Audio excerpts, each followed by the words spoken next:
and welcome to the Cheer Up Podcast. I'm Kara Hunt, the host, and my lovely co host is the lovely Sherry Swalwell, author and speaker Sherry Swalwell. And we just want to thank you guys for joining us with the Cheer Up Podcast today. And is there anything you want to add, Sherry? Just hi, I'm so glad to be here, and I just love getting to do this every week with everybody. I know, right? It's so much fun. And one thing that I would like to do that I have been is the word I'm looking for remiss in doing previously is the introduction music to the Cheer Up podcast. And I just want to just put it out there. Right now you guys just hear the instrumental part of the music and everything. And so I want to give credit to the person who wrote the music. It is actually a song written by Angela Dittmar. Angela Angela, and her last name is Dittmar, Dittmar. And the name of the song is called Dancing on the Clouds. That it is one of my favorite songs. And if you really want to get up and go song in the morning, play Dancing Up on the Clouds by Angela Dittmar.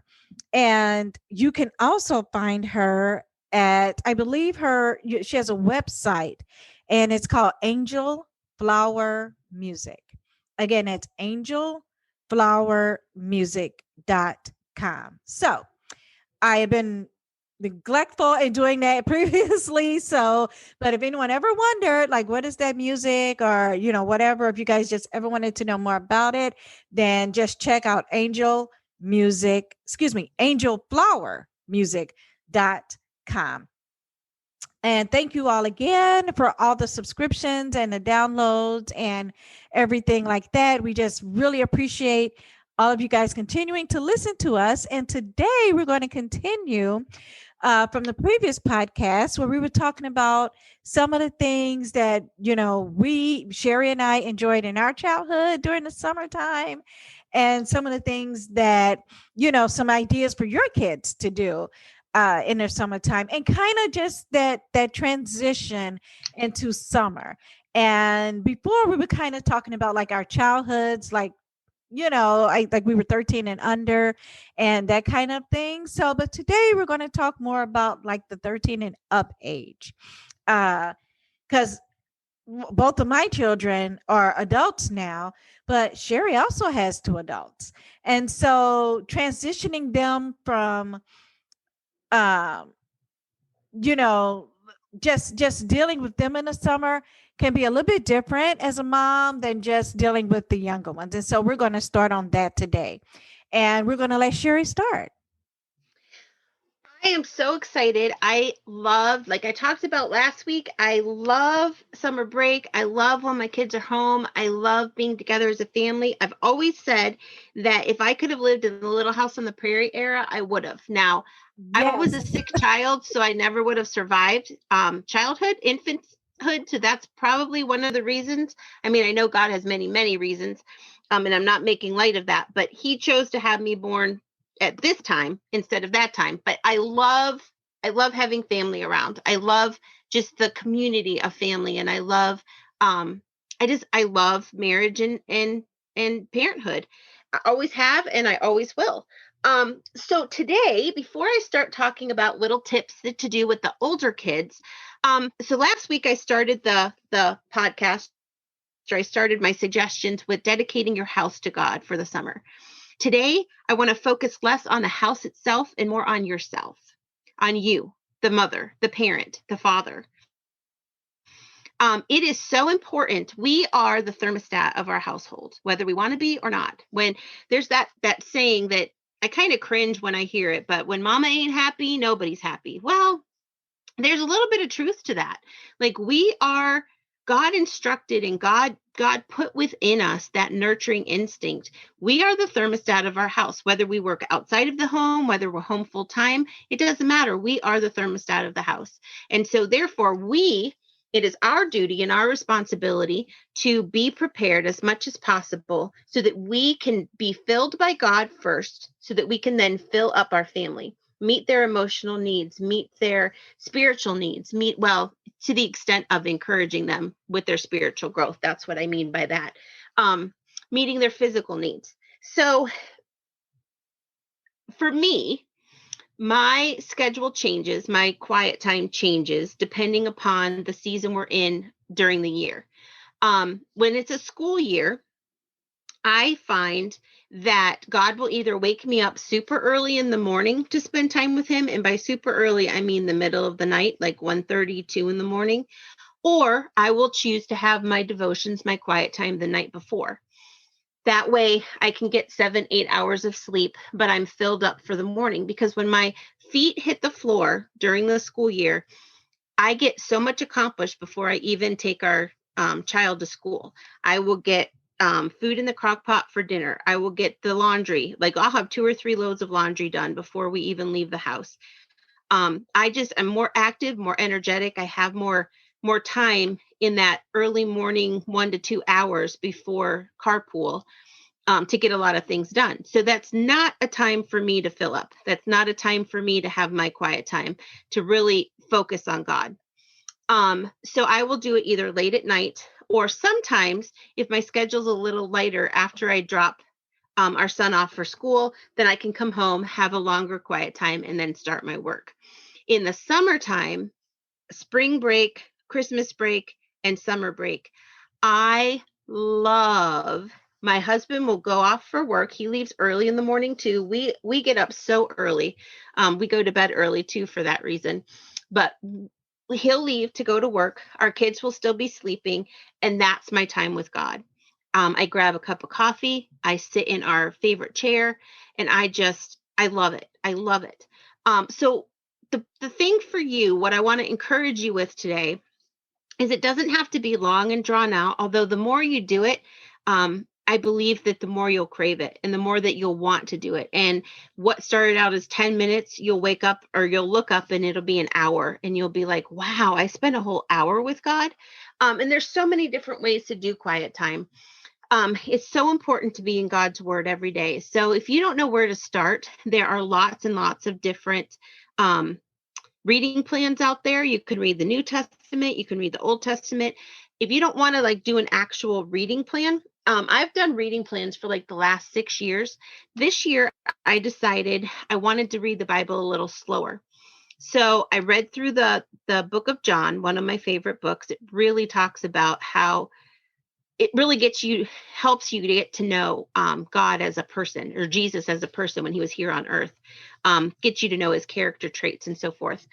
And then I read, it goes right into Acts. Acts is another favorite book of mine. And now I'm in Romans. I am going through Romans so slowly because there is so much meat in there. I want to make sure that I'm understanding it and not just reading the prescribed chapter a day and moving on. So pick a book of the Bible that you want to read. Try Psalms, try Proverbs, and just read a chapter or 2 chapters a day. I also read through a devotional, 1 chapter in a devotional, 1 chapter in my Bible. I journal in I call it my blessings journal. I journal in a journal as well, and then I have prayer time. So that's how my quiet time goes. Everybody's is different, but I just want to encourage you, however you want to fill up with God, make that a priority. Our house is such that it's really hot in our kids' bedrooms in the summertime. So they end up sleeping in the living room most of the summer. So I am literally stepping over children to get into my chair to have my quiet time.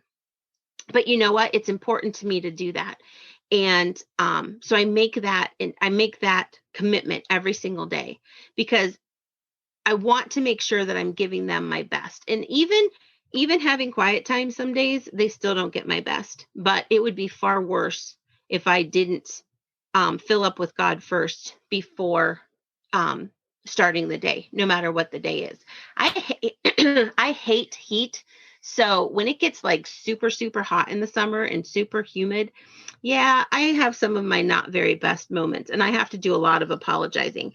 But when I fill up with God first, it just makes it that much easier. So that is what I wanted to encourage everybody with first before we dive into ways that you can keep your kids from being bored, let them be bored, but ways to have fun with your older kids in the summertime. So I kind of gave the majority of the chores over to my kids quite a few years ago. I did that because they were old enough. I did that because they needed to learn those life skills. I did that because there's only so much of me that goes around. And that was one thing that I didn't have to do that they could do. We have very different personality children. So it worked best for us, for me, not to feel the stress of having to nag them of, you need to get this done. You need to get this done. You need to get this done.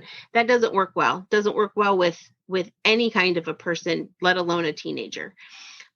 What worked best for our family was I would make a list and I would put it on the counter and I would say, this is what you have to do today. This is what you have to do today. This is what you have to do today. And then I had to make a conscious effort to step back and leave them alone and let them do it within their timing, within their personality. Some of our kids are the type that get up, they want to get it done first thing in the morning. They're like me. I like to get my things done first thing in the morning. I have more energy then. I have less energy later on. And that just works well. Others of my kids like to wake up slower. They have more energy and more bursts of energy later in the day. That was really hard for me because I was feeling like they weren't going to do it. They weren't going to do it. They weren't going to do it. My stress level would rise and rise and rise. And I finally had to let it go. And I had to say, you know what? They are their own person. They are learning how to do it themselves. Leave them alone. They'll get it done. And sure enough, they did. And we had less friction in the house when I stopped trying to micromanage and control every aspect of their life and instead gave them more freedom. I think that is probably the key with preteens and teenagers, is giving them freedom to figure out who they are, giving them freedom and not micromanaging every minute of their day. It works better for them. It works better for us. Having said that, chores is not like the only way to keep a kid busy, to keep a kid out of trouble. I think that it is so important, and I didn't do this very well a few years ago even. I'm being much more intentional about it lately within the last couple of years, is being intentional about making memories with our kids, doing things with them that they enjoy, not just going to the grocery store, running errands, cleaning, this, that, and the other, but doing things that they intentionally love, taking that time away to play a game with them. We have one child who loves the game Clue. That is a huge hug for that child. That fills that child up. If I'll say, hey, do you want to play Clue together? Another one of our kids loves everything outdoors, loves nature. He has discovered a love of, he is like our snake catcher. We live kind of more of the type of lifestyle that Kara was describing last week, where you wake up to the frogs and the crickets and the birds. We have a garden. We have all of those kind of things. And so he is our snake catcher. He is just really, really good he's calm and he's patient, and he has a love for nature. He has shown me I can now pick out different birds, sometimes by their sound, specifically by their colors and so forth. A bird was always just a bird growing up, but not anymore. Like, he has opened up my world to how beautiful and how diverse the creation is that God has blessed us with. And then our other one loves movies, loves videos, loves all of those things. And it's getting into their world with them.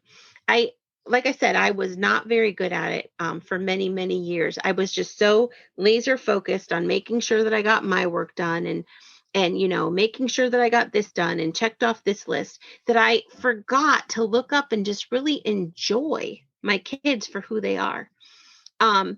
Taking that time, like, kids love food, kids love time and attention, kids love, they love fun. So making sure that you take that time to reward them. And by rewarding them, I just mean acknowledging a great job done, acknowledging that they are a contributor to the family, acknowledging that they have stepped up and done things. You can acknowledge that with going out on an ice cream run. You can acknowledge that by, hey, you pick the movie tonight. Just all different kinds of things like that. But it's just so important to make sure we enter into their world too, and accepting their friends. Sometimes this is hard. Sometimes there's definitely a line that you need to pray for discernment, because um, it's important to make sure that the kids that your kids are hanging out with are life-giving kids, are kids that share your values and your beliefs and will help build your kids up. But at the same token, it's so important for us to get to know our kids' friends, for us to just invite them over and have them be part of our life and just join in on our daily life. Take them with you to the beach if you're going to the beach for the day. Take them with you to the movies, or just have them over for a bonfire. We last year during COVID, my husband had to redo our deck, and that has now become one of the focal points of our family. And we love it. We will go out there at night and we'll read, we'll have bonfires. My husband bought a screen and we'll watch movies out there in the summer nights. It doesn't have to be expensive, the things that you do. We had so many years where we just really had to be very, very conscious of how much we spent while I was in transition with my jobs. And so the sky's the limit, really. You don't have to spend a lot of money to make a lot of memories, to make life intentional. Have dessert for dinner. Have a spontaneous picnic. We'll do that a lot. We'll bring food with us. In fact, I wrote a blog once about the sandwichless picnic. We had decided to go on a picnic, spur of the moment. We packed up, we made sandwiches, we had chips, we had cookies, we had fruit, we had drinks, et cetera, et cetera. Well, I put the sandwiches in the refrigerator because we weren't quite ready to leave yet and I didn't want them to spoil. We left without the sandwiches. So it could have been like the worst day ever, but instead we just all kind of laughed about it. And now we have that memory of the sandwichless picnic. We ate chips, we ate cookies, and we ate fruit. It worked. So it's just making those kind of memories, and kind of like what we talked about last week too, where you're teaching your kids responsibility. The summer is a really great time to figure out or to teach them a new skill, or to have them help with a skill, having them help you plant the garden. Our kids never really liked that, to be honest, and they hated weeding, which I don't blame them. I don't really like weeding either. But so that wasn't something that our kids really enjoyed. That was something that my husband and I would do more of. Encouraging them to spend time with their grandparents and allowing them to go on trips, go to youth group. Our kids would go to vacation Bible school a lot in the summertime. Our oldest volunteers at our church camp. And he was never a camper himself, but he absolutely loves being a camp counselor. And he is considering if he wants that to be a part of his vocation, his career down the road. So you just never really know what kind of experiences. Cheri and I were talking about last week, how you don't want to squelch your kids' imaginations. You don't want to squelch their passions, because you never know what they experiment with and what they do um, in their downtime could turn into what they want to do for a career someday, what they want to do for a living. So those are just kind of some of the things that we've done as a family. What about you, Kara? Yeah, and especially with, like I said, the older kids, and me as a in last week's episode we talked about like my childhood, and our childhoods, and mine, about, like you mentioned, like my mom would ship us off to the country, so to speak, and how much we thoroughly enjoyed that. um my teenage years were a little bit different. I can't say a little bit different. They were a lot different. Um, and the point to where I guess the best way for me to put it is those are tales that I'm not really willing to tell. At this point, because by the time I was able to drive and I had girlfriends who were ready to drive, we were gone and doing things and out having fun and everything else. And it all of those things were not would not have been mommy sanctioned. Let me just say that. So that was just a little bit different when I was a teenager. But with my kids, it was a whole different type of dynamic because I homeschooled my kids. I homeschooled my oldest, I believe, all the way through high school. Yeah, as a matter of fact, I homes they're about 6 years apart, and I homeschooled them both all the way through, excuse me, through high school. And so things were a little bit different, especially a transitioning to summer, because technically they could go outside pretty much, whenever it fit into the schedule, whatnot. It was just a little bit different. When I did homeschool them through the summer, my goal was to always not skip school per se, because meaning we didn't do a full schedule of school during the summer months, but math was one of those things I always wanted to continue during the summer, only because I had found out through homeschooling them that come the fall, the first 2 months was just focused on review. It was almost like they had amnesia come the summer. Like they lost all of their math knowledge during the summer months. And then like September and October and sometimes November would be just rehashing everything that they had, already learned. So I later, in their homeschooling years and the high school years, it's like, you know what, we're just going to kind of go through the summer so that you just don't completely, lose, all the math stuff. So math was probably the only class math and Bible were like the only two I think that we just really did throughout the summer. And it's a little bit different because I have one kid who is my oldest is very, very active, very athletic, very active. He was your outdoorsy kind of kid. And my youngest one was a little bit more, he had a penchant for software and computers, and he loved to fiddle with them both and just find out and create and do all sorts of things on them. So I had one who was always wanted to be out and gone, and then the other one who was always like, in their room and or with us nearby on a computer, just creating just some awesome things. And so it's a little bit different. And also my oldest, I think when he actually started working, I think at about the age of 15. And he worked quite a bit because a homeschool dad, who we were all friends with, had a catering company. And so he hired some of the homeschool teenagers to like work for him during the summer. So he was quite busy during the summer. But when we would all get together, when my youngest wasn't next to me or his dad or something, creating stuff on a computer, and my oldest wasn't working, the one thing we all love to do is to come together around movies. And we would love to do that. And all three of them are your action packed movie things, type of guys. And so we would watch action packed movies with them. Excuse me, I would watch those for them. And then I would, of course, have to end with one movie of my choice, which, sometimes, they'd be like, oh my goodness, we're going to be so bored to tears. But all the time they weren't. Sometimes they were quite surprised, by it or what not and everything. But those are some of the things that we really enjoyed doing, is just coming together and just talking, melding.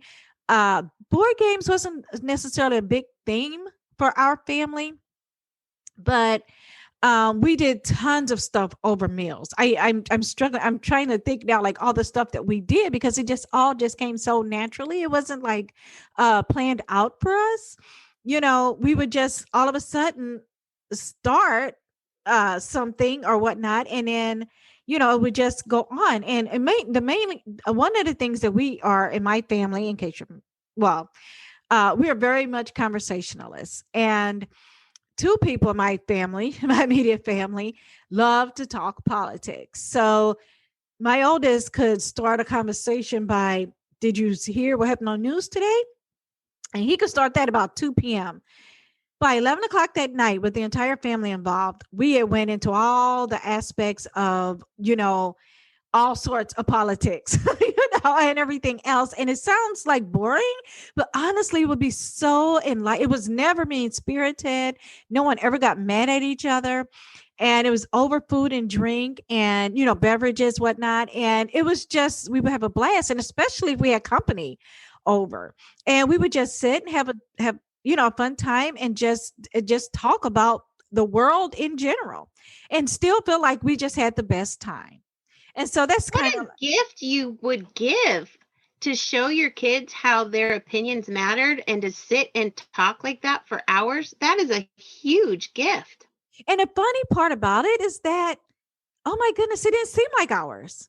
It would never seem Yeah. like hours because, especially like if one of them brought a friend over, or like when my oldest, he would bring a girlfriend over or something, and we would just come over. The intent would be to just have a quick lunch, so they could go to the movies or or something like that. But oh my goodness, they wouldn't leave till like 11 o'clock that night.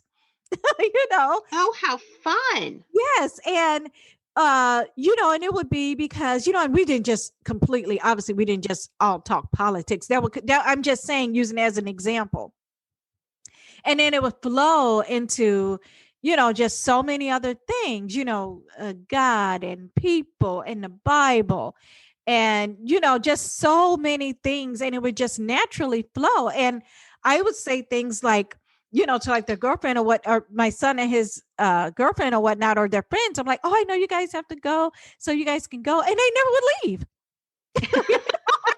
Like, and I'm like, okay. So, and then the conversation would just go on, and we would just talk and just really, really, really get to know. And honestly, that was actually a blessing in disguise, because in those conversations like that, you really get to know. You were talking about your kids and picking their, and their friends. In those type of conversations, you really get to know the people your children hang out with.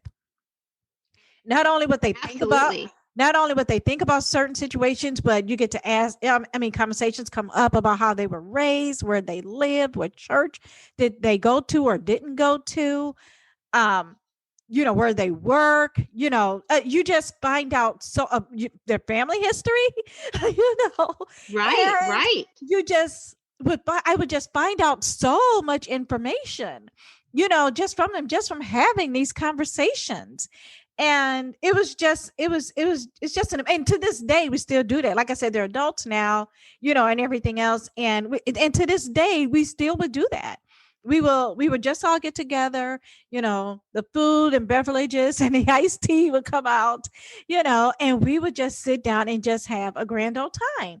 you know it would involve movies, it would involve conversation, all sorts of things. And then my sons are always coming up with just fun, different, um, oh, did you see this? Or I got to show you this, and things like that. Yeah. So it just kind of grew up that way in our family, so to speak. We're the same way. We'll do it over bonfires, or we'll do it Yes. like last year. We really, really learned to love our deck. That like became our gathering place. And we could just sit out there and just talk about all different kinds of topics. And that's when you really get to appreciate your kids' different personalities, don't you? Like, and the older they get, the more their personalities come through. They're not just like mirror images of you, but their own personality traits come out, and you get to find out how fun they are. Like, I always knew my kids were fun, don't get me wrong. I've said from the beginning that I love having my kids around, and I love being with them. But just I love watching them blossom. I guess that might be the right word. It's just watching them come into their own and blossom. And our kids just have sweet spirits. They have funny personalities. They teach me so much. They really do. And I just thoroughly enjoy being around them. I know. And like you said, and sometimes they'll surprise you, because Mhm. I remember one of my boys, again, they were older and out of the house at this time, but I don't know, maybe he was in his mid 20s or something. I'm not sure. But we were at lunch one day. I think he had taken me out to lunch. And, we were out and about, we had just went out to lunch. I think it was after church on a Sunday or something. And him and I, maybe it was Mother's Day, I'm not sure. But we went out to lunch or whatnot. And I'm like, how you get a feeling that they just kind of want to tell you something, you know? Uh-huh. I kind of got that feeling. He's like, "Oh, I just kind of want to let you know." And I'm like, "What?" You know, as a mom, I'm fearing I knew he wasn't quite at the stage to where he would get married or, anything like that. So I'm kind of like, "What is it that feel like you have to set me aside or whatnot to talk to me about and take me to a public place?" But That's key right there, right? yeah, and he's like, "I bought a motorcycle." And I'm like, "What? You did what?" And I'm like, so then I know why we're in a public place, right? Right, right. Because I think he knew in his knower that I would not be okay with him riding a motorcycle, having a motorcycle, and everything else, simply because he was my daredevil child. To be, Mm-hmm.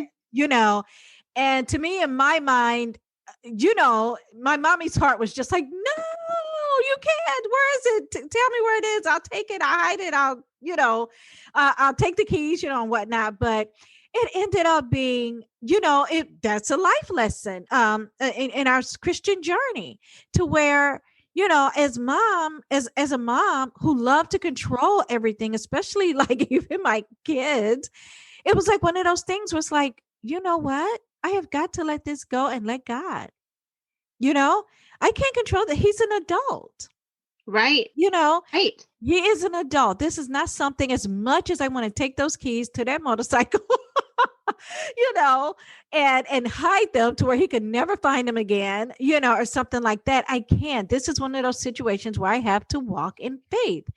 And letting go as a parent, whether we were transitioning into summer or not, was hard.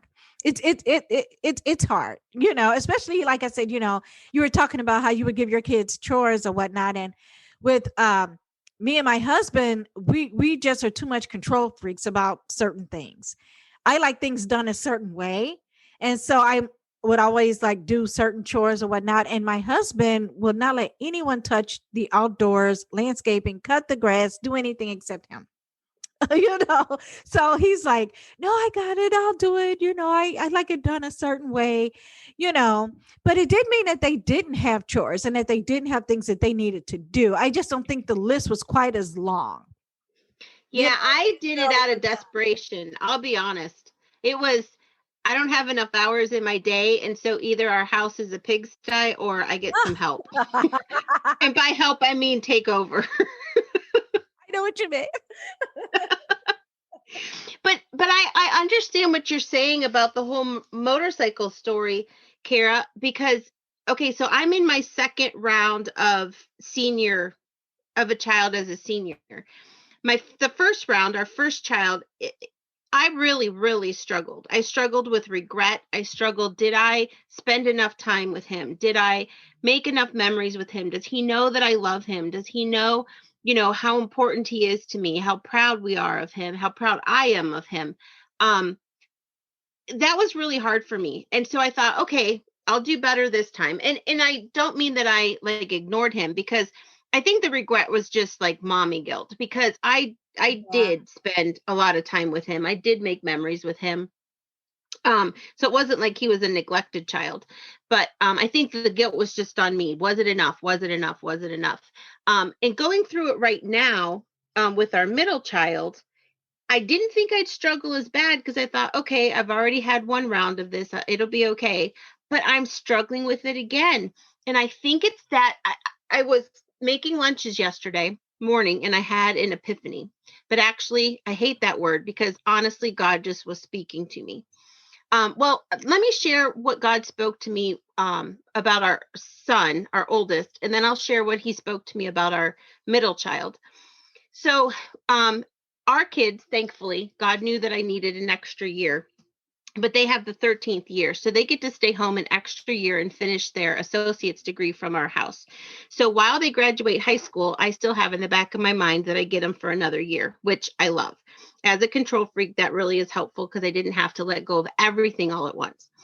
But the weekend that we moved our oldest into college, I came home and I literally cried all weekend. Like, my family, the rest of my family would look at me, I'd burst into tears. My husband would like look at the other two and go, "All right, what did you say? What made her go off this time?" And we were sitting in church and we were worshiping, and God just, and I was crying because it was the first weekend. He wasn't with us. It wasn't the five of us, blah, blah, blah. And I was crying. And all of a sudden, God said to me, he goes, Cheri, you did your part. He is where he needs to be. You did a good job. It's time. He's mine. He's always been mine. Like, God taught me that a long time ago. Our kids are on loan to us from him. He loves them more than I do. It was okay. And I was able to stop crying. I literally stopped crying. Didn't mean I didn't miss him anymore, but God just gave me that reassurance and that affirmation. So I was making lunch yesterday and I was thinking about our middle child and how I'm like, oh, pretty soon, the bus isn't going to stop here anymore. And pretty soon, the high school years are going to be over it for this stage and, you know, blah, blah, blah. And all of a sudden, God reminded me because I was thinking about, okay, in a year or so, we're going to be thinking about college and, where's this one going to go and how far away? And, we're looking at out of state for certain specific reasons and things like that. And all of a sudden, I thought, I think that God just really whispered to me, Cheri, she's mine. You need to let her be. You won't be happy if she's not doing my will, if she's not where I want her to be. You won't be happy. She won't be happy. So she needs to go where she needs to go, and you need to be okay with it. And I was like, I mean, he said it much nicer than that, but it was a great reminder for me that our kids really aren't ours. We need Right. to we Right. need to teach them, we need to train them, we need to make them or do our part to help them be as competent and efficient and responsible adults as we can. But we also need to take this time, and summer's the best time to do it, but take this time and just really enjoy them. Because you know what? God might have a bigger purpose for them that involves them living across seas, internationally, living states away. We don't know. And it's not for us to keep them here, because if we keep them here and they're supposed to go, nobody will be happy. But if they go and they do what God wants them to do, then they'll be happy. They'll be living out their purpose. We'll be happy because we know they're living out their purpose. So, as we wrap things up today, that doesn't mean it's not hard, though. I mean, I'll put that out there too. The goodbyes are hard, but if you've built that intentional memory making, you can still find ways to connect across the phone lines, across Zoom, across all different things. It might not be the same, but if you've built that strong connection to begin with, and you keep intentionally strengthening that connection, it'll be okay. And it'll be what God wants it to be.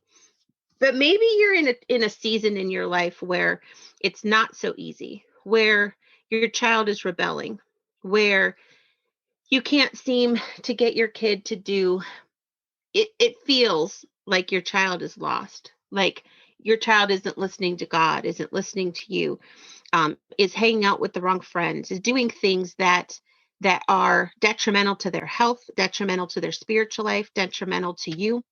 I want to encourage you to. God hears you, God sees you, and God loves your child more than you do. Your child is on loan from God, and he never gives up on his children, ever, ever. I think the biggest encouragement that I can give you is keep praying. Keep those windows of opportunity and the doors of communication open with your child. Um, like Kara was saying, like we've talked about with our kids, listening to them. That's probably one of my hardest things, is because I always want to teach, I always want to encourage, I always want to help them learn, see the light, point them to God. All those things are good things, but our kids need us to listen. They need us to hear them, really hear them, and just pray. God has not given up on your child. God has not given up on you. Maybe you recently became a Christian and your parenting style and your parenting skills lacked, for use of a better word, for many, many years. Maybe you don't have a good relationship with your children. Maybe you have adult children and there's been a rift there. God sees you, he hears you, and he loves you, and he loves your children. He wants nothing more than for restoration to happen. So I just want to encourage you, if you have a great relationship with your kids already, keep it going. And if you have improvement that need to be made, take it to God in prayer. Ask him for specific ways for you to take those first steps, and then do it. And watch and be amazed at what God can do. So, do you need prayer? Do you need encouragement? Do you have stories to tell us?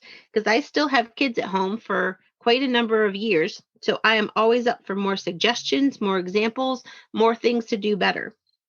You can email us at cheeruppodcast@gmail.com, or you can like us and follow us on Cheer Up Podcast on our Facebook group.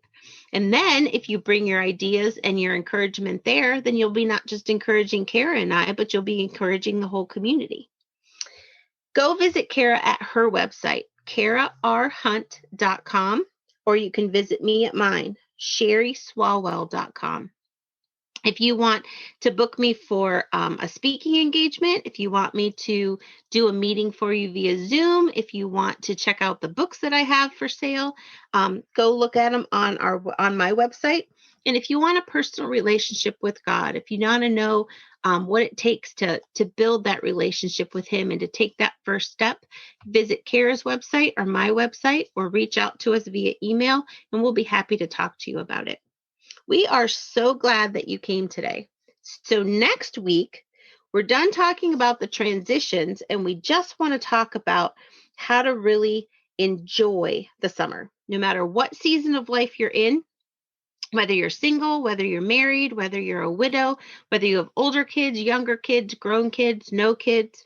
We just want to talk about different ways to enjoy the summer, because you know what? Summer is 3 months out of the year. It's a time to just slow down in some areas and get refreshed and enjoy life, speed up in other areas. And we just want to talk about different ways that we've done it. And we can't wait to see you then. So we'll talk to you next week.